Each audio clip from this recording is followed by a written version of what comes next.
right.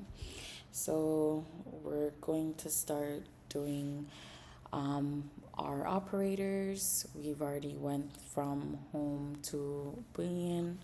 So let's get into it. So for operator, operators are used to perform operations on variables and values. In the example below, we use the plus operator to add together two values. So for example, 10 plus 5, that'd be 15. So, yep.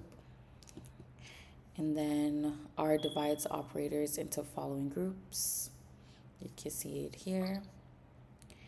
And then here are the operators. They have additional signs, subtraction, multiplication, division, exponents, modules, or remainders from a division, and integer divisions, all here. So we should know how all of these work. So let's try the last two.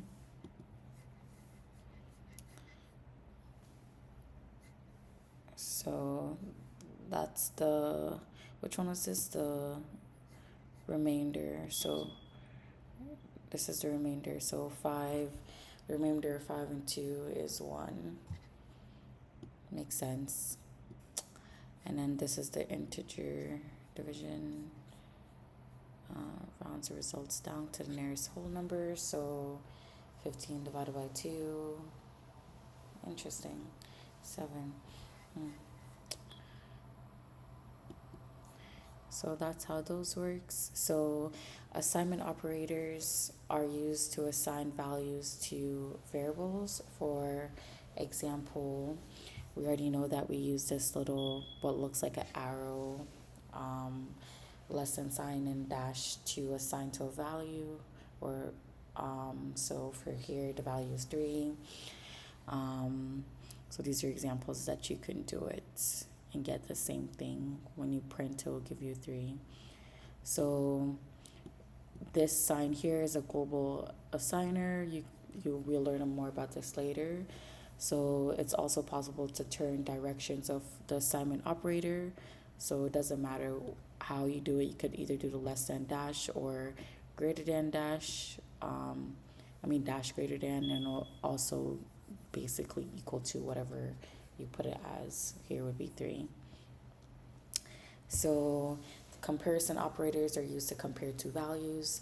So equal is equal, explanation point equal is not equal, and then greater than, less than, greater than, and equal to will literally just be the greater than sign, and equal to or the less than sign or equal to. And then our logical operators are used to combine conditional statements. So for example, the AND is a logical AND operator. It returns true if both elements are true. And is a logical AND operator, which means it returns true if both statements are true. And what is this thing called? I don't know what it's called. Okay, whatever that is. Yeah, I just don't know what it's like actually on the keyboard, what it's called, but whatever that is the logical or operator, which means that if it returns true, one of the statements is true. If you put two of those, then that means one of the statements is true, and the explanation point is just not, which means it's false. So returns false if it's true. And then the other operators that you have to manipulate data are these 3, which create a number in a sequence, and then you can find out the element that belongs to a vector using these here, and then the matrix multiplication. I actually don't know what these means, but it's okay because it says we'll learn about them later.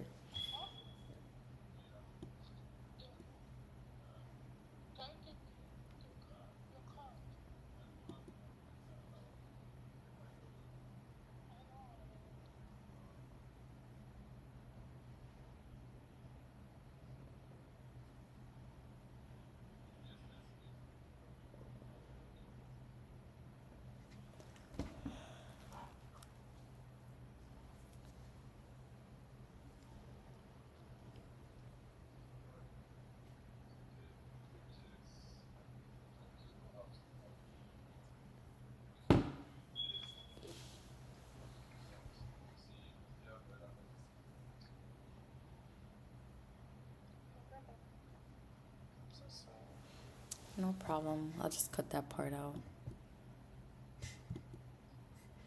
Okay. Do you want to read this part?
And I'm going to read this.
Okay.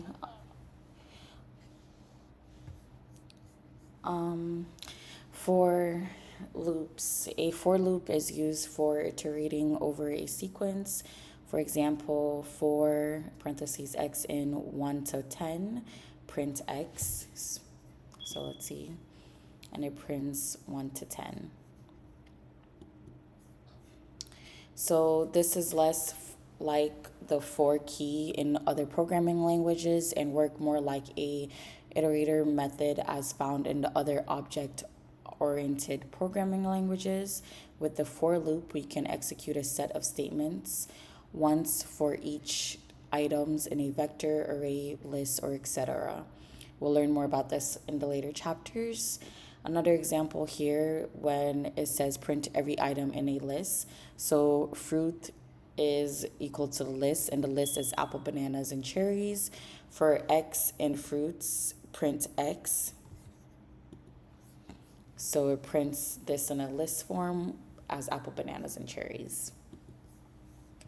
Another example is dice is equal to C, parentheses 1, 2, 6. And for X in a dice, print X. So it should print 1 to 6. Yep. 1 to 6. So for the loop does not require an indenting variable to set beforehand like the while loops. With a break statement, we can stop the loop before it has looped through all the items. So for example, stop the loop at cherry. So the fruit list is apple, bananas, cherry. So for X in fruits, if X is equal to cherry, break. So it should only print apple, banana. Yep, apple and banana. So the loop will stop at cherry because we have chosen to finish the loop by using the break statement when X is equal to cherry. So by actually putting X is equal to cherry, that's why cherry did not come up in that statement. So with the next statement, we can skip an iteration without terminating the loop. So skip banana. So this means it should print apple and cherry. So for X in fruits, if X is equal to banana, then next and print X. So the list should have apple and cherry. Yep, apple and cherry. So when the loop passes banana, it will skip it and continue to the loop. So if else combined with a for loop, to demonstrate a practical example, let us play the game Yahtzee. So print Yahtzee if dice number is 6. So the dice is equal to 1 to 6. So for X in the dice, if X is equal to 6, then you print the dice number is X, which is 6, Yahtzee. Else print the dice number is X, not Yahtzee. So let's see what it gives us. So everything here is knots, and the last one is equal to 6, so it is Yahtzee. So the loop reaches the value ranging from 1 to 5 and print no Yahtzee, and its number, when it reaches to the value 6, then it prints Yahtzee because it's a number, just like the last example shown before with Rukayat. So now the nested loops, it's also possible to place a loop inside of another loop. This is called a nested loop. So print adjectives of each fruit in a list. So adjective equals the list red, big, tasty. So fruits equal the list apple, bananas, cherry. So for X in an adjective, for Y in a fruits, print X and Y. So it should print red apple, big banana, tasty cherry. Yep, red apple, red banana. Well, I guess it prints all of them. So red for this one, this one, this one, big for this one, this one, this one. So all of them in the same thing over and over again. I'll give you a second to look at it here.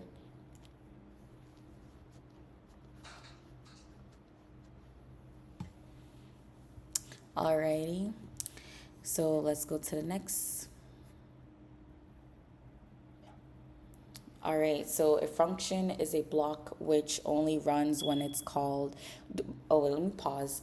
Should we stop here? Because we're on a new thing now. Okay. All right.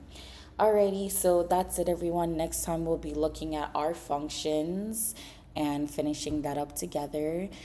This time we went over operators, 2 loops, and we learned a lot in R. So hopefully next time we can teach you a bit more or learn together. Alrighty, bye.